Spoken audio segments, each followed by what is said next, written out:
Hello everyone! In this video, I will be talking about running OS on Linux, specifically about OS stable. Do note that this video is mainly towards Arch Linux, but I do show how to do the same on other distros.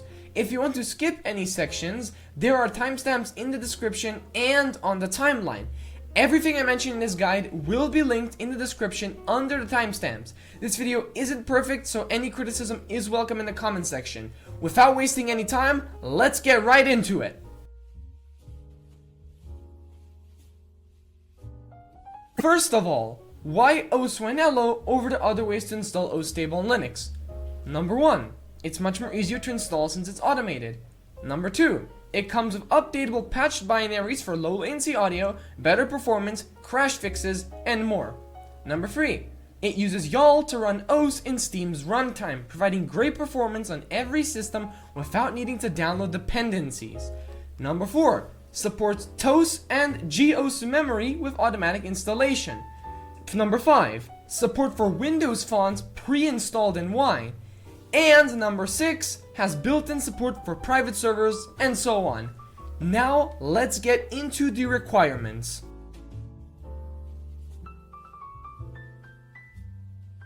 Before I start listing the requirements, I do want to say that I will show you how to install everything except the GPU drivers, since sadly I couldn't get another PC, so I have to use a virtual machine. Other than having a PC capable of running OS, you will need to have the following packages installed: Git, Zenity, wget, unzip, and xdg-desktop-portal-gtk. You will also need to have installed the 64-bit graphics drivers for your GPU. If you don't know how, you could check this guide, linked in the description, just like everything else, or your distro's documentation, which should explain everything. If you still are confused, you can try installing Steam via your package manager, and that should install the necessary drivers. However, I haven't tested this myself, so use this as a last resort. For the audio server, you are going to need Pipewire. If you don't know which audio server you have, run this command shown on screen. If it says Pulse Audio on Pipewire, then you're good to go. If not, stick till the installation part where I show you how to do so. I have tried Pulse Audio, but it doesn't work with this method. I will later on show you how to install Pipewire and mention some tweaks to lower audio latency by modifying the Pipewire configuration file.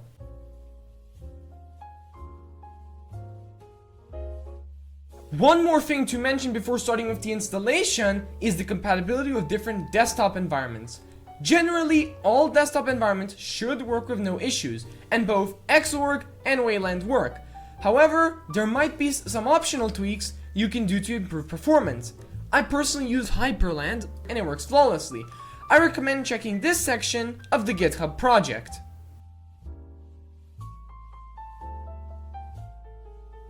Before we install the game, we need to install the requirements. Now I recommend, before doing anything else, you should fully update your system. Now I use Arch Linux, so the command for that is sudo pacman -s_yu. This will go ahead and synchronize the package repositories and update every single package. One warning I have to give for Arch Linux is to never do a partial upgrade. For example, running the command sudo pacman -y will synchronize the repositories but not actually upgrade any packages, and the reasons why you shouldn't do that is because if you just update the repositories but not all of the packages, when you install other packages, they will be on the latest version, but not everything else, which means it can cause a problem with system libraries. So simply just run sudo pacman -s_yu to fully upgrade everything.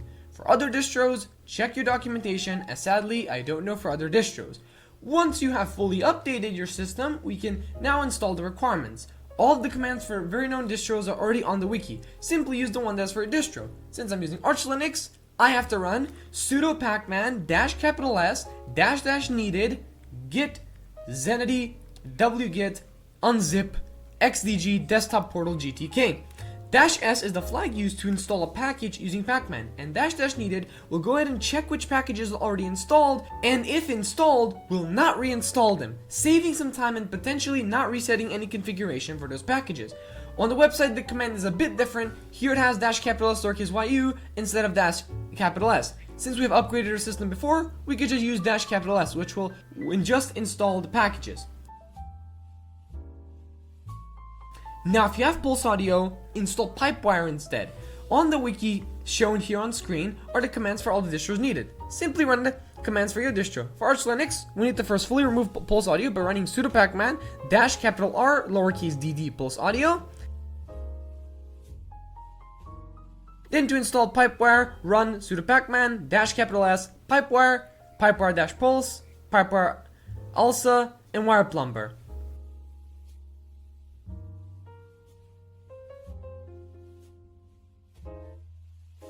To get Pipewire up and running, we need to enable these services. Now I am using systemctl as my service manager, so these are the commands that I use. For other service managers, check out the documentation on how to enable and start services. Systemctl --user enable pipewire.service, pipewire-pulse.service, wireplumber.service --now.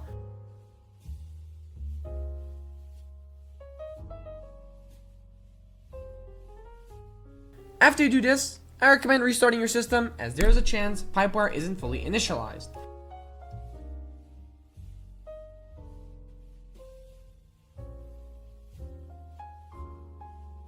Now we can install OS. Installing OS is easy. We need to first git clone the GitHub repository, cd into the directory, make the installation script executable, run the script, and just follow the instructions.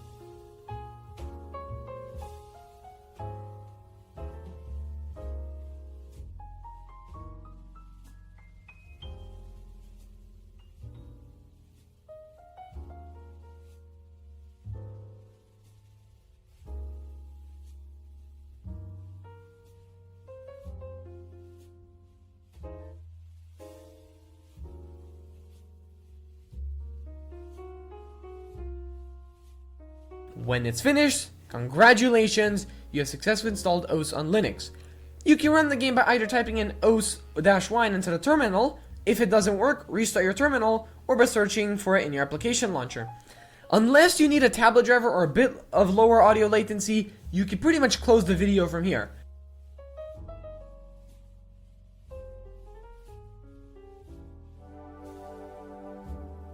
Click the circles. However, I have to mention one thing. To make up for wine quirks, you have to set your global offset to either -35 or -40 milliseconds, or -25 if you're going to use audio compatibility mode. For me, I personally use -35 milliseconds. If you're still watching, we can move on to installing OpenTabletDriver.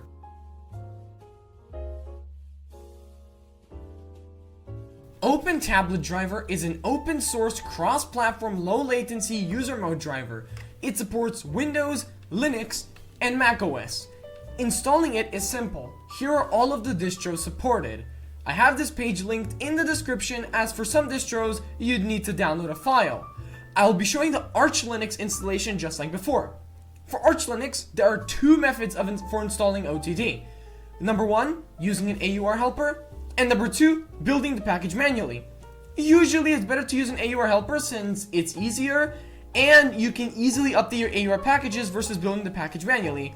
However, both work fine, it's up to personal preference. For the AUR helper method, first open the AUR helper's wiki page, then pick the AUR helper that you want. I personally use Yay. Copy the git link and in your terminal clone it by using git clone, and then the URL you just copied. cd into the directory and type in make package-si. Make package builds the package file, then the flags. -s will install any missing dependencies, unless on the AUR, then you need to install them manually, and -i will automatically start the installation of the package by using pacman-U.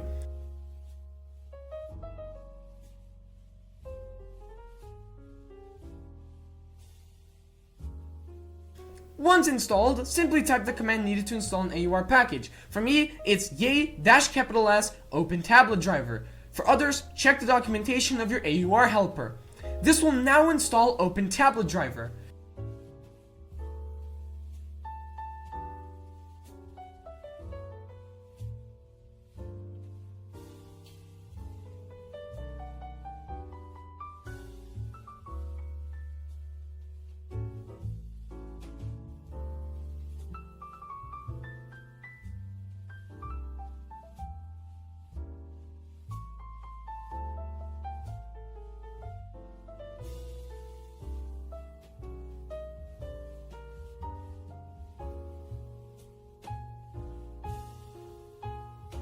After you install it, you need to first regenerate your init ramfs. For mkinitcpio, the command is sudo mkinitcpio-P. For other init ramfs generators, check your documentation. And then unload 2 kernel modules with the command sudo rmmod wacom hid_uc-logic. You might get an error saying these kernel modules aren't loaded. That's fine, just ignore it. Then go ahead and start the daemon with the command systemctl -user start OpenTabletDriver.service --now.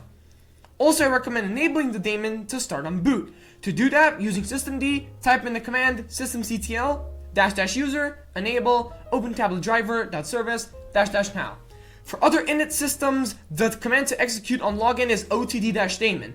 Make sure to run otd-daemon as a user and not as root.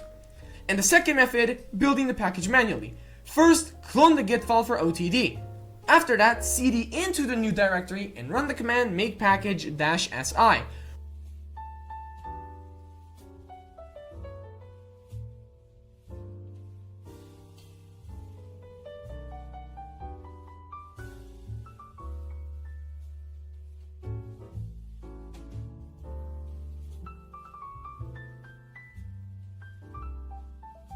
Once OTD has been installed, regenerate your init ramfs by either using sudo mkinitcpio-P or by running the command for your init ramfs generator.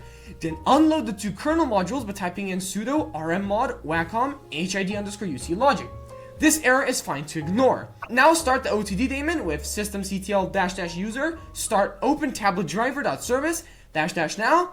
And optionally, but recommended, enable the daemon on start by running systemctl -user enable OpenTabletDriver.service --now.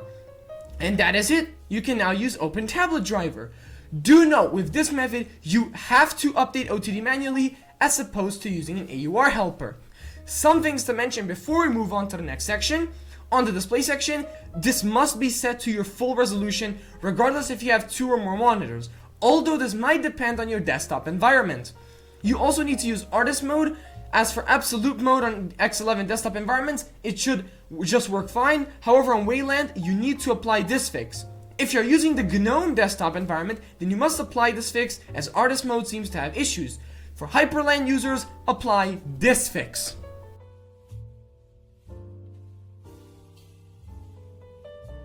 Did you know it's actually possible to lower your audio latency even more by modifying the pipewire configuration files?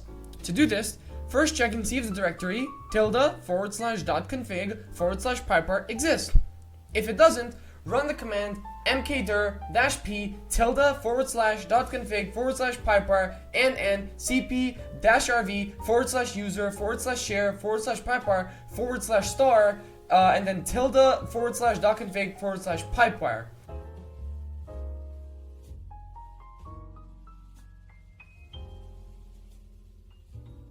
This will go ahead and copy your pipewire directory from /user/share into ~.config, but not delete it from /user/share. If you make a mistake, simply delete the pipewire directory in the ~.config folder.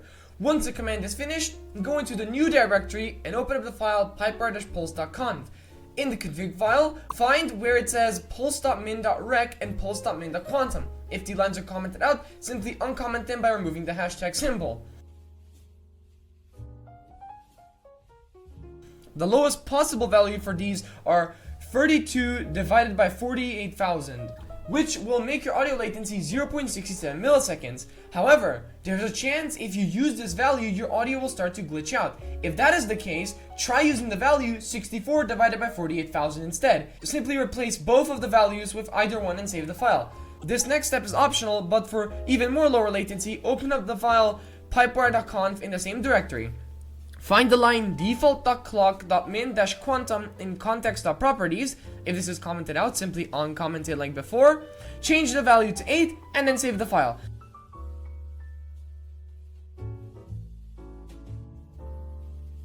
Now all you need to do is restart Pipewire and Pipewire-Pulse. To do that with systemd, run the command systemctl --user restart pipewire.service pipewire-pulse.service --now.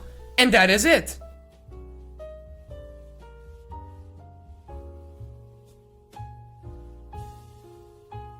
Well, that is it for this tutorial. Thank you so much for watching it till the end. Before I end this video off, I will mention some resources in case you need help. Now, other than this video's comment section, you could check out the Poon's Discord server. This is the server of a pretty popular OS pro which has an active OS Linux channel, since Poon uses Arch Linux too. Other places are the osu-winello GitHub by using either the issues or discussion tabs, or you can also write to the creator of the osu-winello project on Disco, Marshmallow. As for me, if you want, you could check out my Twitch channel where I stream OS and occasionally other stuff, but mainly OS, and also my Discord server, which I also have an OS Linux channel. See you guys in the next video or stream. Bye bye!